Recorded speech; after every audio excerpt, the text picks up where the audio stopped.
Hello, this is Scott with Hi-Lux Optics.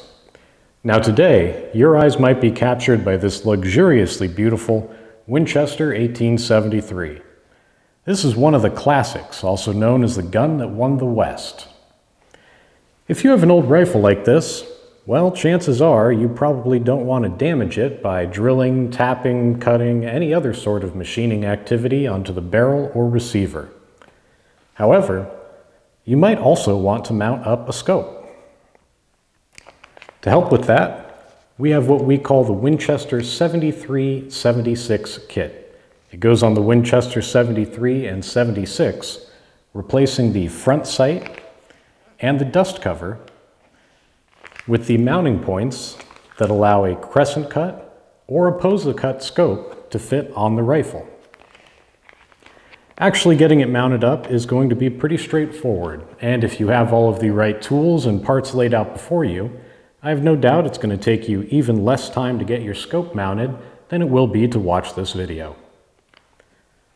One thing I will not be covering today is getting zeroed once your scope is on the rifle, and that's because if I did that, I have a feeling that the neighbors would be a little bit unhappy.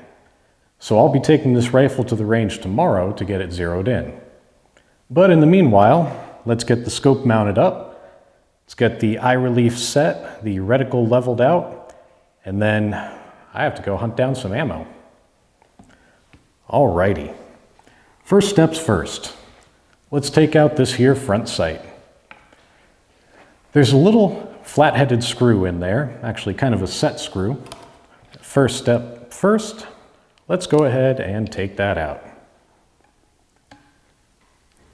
This is one particular screw where I really do recommend that you have the proper size bit, just because it is so darn narrow. Now it's time to knock that thing out. A little rearranging of the table first. Here we go. Oh yes. Alrighty. Now I can't really do this facing the camera just because then I wouldn't be able to see where I'm hitting. So bear with me for a moment, and if you have one of those pushers or if you have a setup of your own, go ahead and get that sight out however it is that you remove these kind of sights. For me, it needs a little bit more work. For me, I really like this hammer method because it lets me feel when that sight is all the way out. Please be aware it has one of these adjustable levels in the back, at least for the sight that I was knocking off now, and that may fall off if you're not careful. Now that that's gone, let's switch back again to remove the dust cover. Once again, flat-bladed screwdriver bit. This one about twice the size of the previous. Take that out. Please be aware that this and the set screw we just loosened up are very small.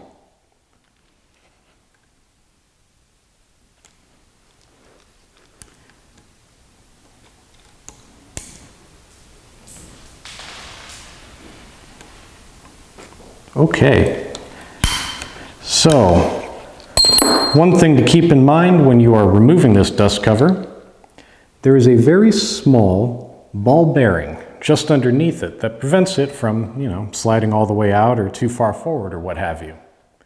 When you remove the dust cover, that's going to try and shoot out. So just make sure to cover it up and do not lose the tiny spring that comes with it. I'm going to set the spring in here now and go retrieve the ball bearing, which of course I dropped. It's probably going to take me about 20 minutes to find. Be right back. Just so you can see it on camera, that ball bearing is about this big. So please, try not to lose it, especially if you've got carpeting. Let's get the parts out and first talk about where these are going to fit. This is the rear mount, and this is the front mount. You'll notice on each that there is a Crescent cut and a Posa cut. Depending on the type of scope you're mounting up, such as our two-tone scope or our unerdal scope, which will use the Crescent side, or our A5 style 3 or 6 powers, which will use the Posa side, you'll want to make sure that that side is facing the side that you're going to have your crossbolt on. For the two-tone scope, with the crossbolt on the right side, using the Crescent cut, I'm going to have the Crescent cut be on the right side for both the front and the rear mounts. So just make sure that you keep those in the right direction. If you end up getting them flipped around, you just have to loosen up a screw and, well, flip it around. So it's not the end of the world. The first step in getting this all put together, of course, is putting in the dovetail block. That dovetail block is ambidextrous. You can put it into the left or the right, however you do it. Just go ahead and get that roughly centered up. You could use this dovetail, adjusting it left and right to adjust a sort of external windage. So depending on how you're setting yourself up and what distance you're zeroing to, moving the dovetail a bit could be a good way to preserve the overall adjustment back here in your rear ring. I'm going to let you be the judge of that because, let's be honest, you know how you're going to be shooting better than anyone. So you will be able to make the final call as to whether or not that needs to be a bit to the left, a bit to the right, or whatever particular direction you might be setting it. These particular rings, well, I should say the adjustments provided by the rear ring, depend on the distance between the front and the rear mounts. When they are 7 1/4 inches from center to center, these are 1/4 MOA indicators. On this setup, using the no machining kit, it's going to end up putting these mounts about 8 inches apart, which means the values will be slightly less than 1/4 MOA. I'll leave it to you to do a bit of geometry or to just fire out some ammo and see what that adjustment ends up being. I'm going to take it to the range tomorrow and confirm it myself as well. So, the next big step, we got to put these two pieces on. And depending on which side we want our scope and our crossbolt to be, we can flip these around either way to get it in position. I think for this one, with my eye roughly back here, I've got plenty of room to play with, and I'm a right-handed shooter. I'm going to do something a little unconventional and set the Crescent cuts over to the left side. I'm also going to take off these rings and flip them around so that the crossbolt is also on the left side. That way I can have the scope offset to the left, which makes me, as a right-handed shooter, more able to use the scope offset in that direction. I could, of course, mount the Crescent cut on the right, offset the scope to the right, move my head a bit to the right, but I don't really feel like doing that. So I'm going to move it over to the left. Cool. In that case, step number 1, get this rear dust cover replacement, slide that on. The Allen key in there takes a 3mm Allen key. Tighten that down nice and tight, like so. This front piece has 2 screws that go into the 2 screw holes on the dovetail block here. Let's set one of those in, set the other one on in, and then tighten with reckless abandon. Here we go. It really will take you less time to set this up on your own rifle than it is for me to walk you through in a video like this. Especially with this next step that you yourself may not actually be doing. Let me flip these rings around. To do that, for the 6 power and the 3 power short scopes, you need to take the eyepiece and eyepiece lock ring off. If you're going to be using a unerdal scope, that has the slight added consideration of watching out for the reticle. Please follow along in our video on how to switch out the rings for the unerdal scope if you're going to be doing it with that one.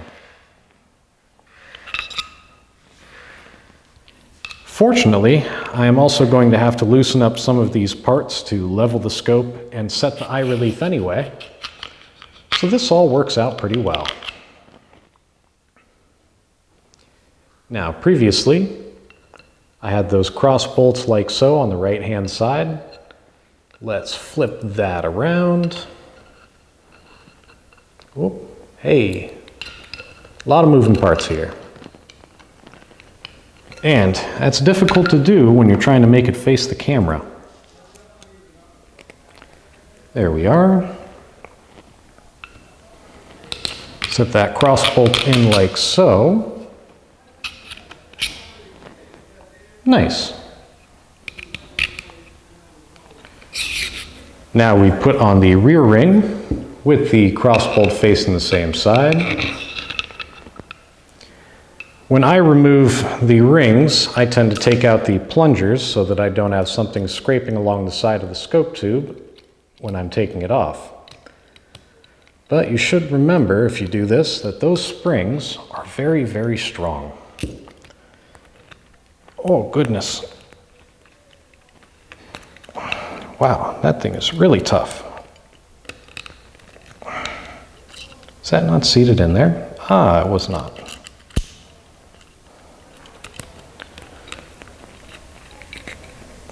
Okay, like so. Before you try moving that spring around, please make sure to work out your fingers so that they can actually handle it. Now we put on the eyepiece lock ring and the eyepiece again.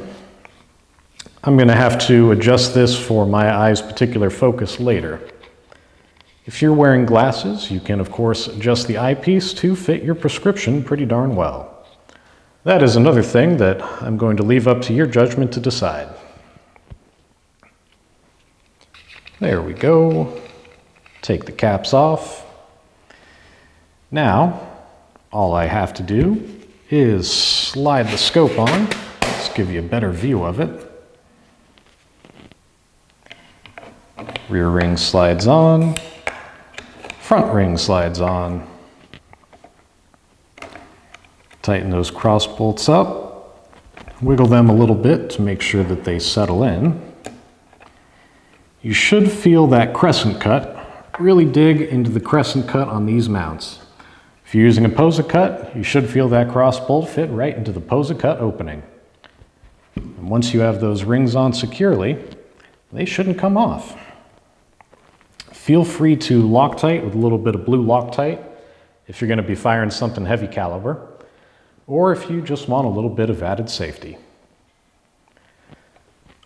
Okay, time to get the reticle leveled out.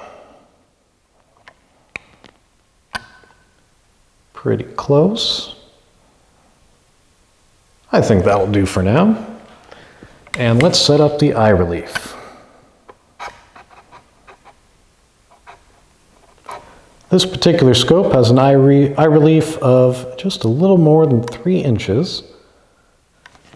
So that's perfect. And if you're going to be using a scope that slides under recoil, now that you have your eye relief set, hold your scope in place and push that sliding lock ring to the rearmost position. That way, when you pull the scope back into battery, this is naturally where the scope is going to come to rest, also known as battery position. You can also flip this lock ring around so that you have the ring on the face over here, but really that depends on whether or not you want it facing that way and whether you think you're going to be pulling the scope back very forcefully. That also is something you can play around with however you feel like. This is roughly where I want it. Man, I keep dropping those little pieces there. So all I have to do is tighten up this screw to lock my eye relief and battery position in place. And now, at least on this two-tone, when I fire, the scope will move. I'll pull it back into battery. If I wanted the scope not to move, or if I wanted to match the scope colors to the receiver or any other thing, we of course have other scopes such as the Unertal, the 3 or 6 power 5A style scopes, and this two-tone brass-ended one. We got a few different flavors there, and we've got mounting kits like this for a variety of other rifles if you don't want to machine those as well. Go ahead and give us a call if you've got any questions, and in the meanwhile, I hope you have a lot of fun shooting whatever it is that you're shooting. You take it easy out there, and I'm going to get packed up for the range. Have fun!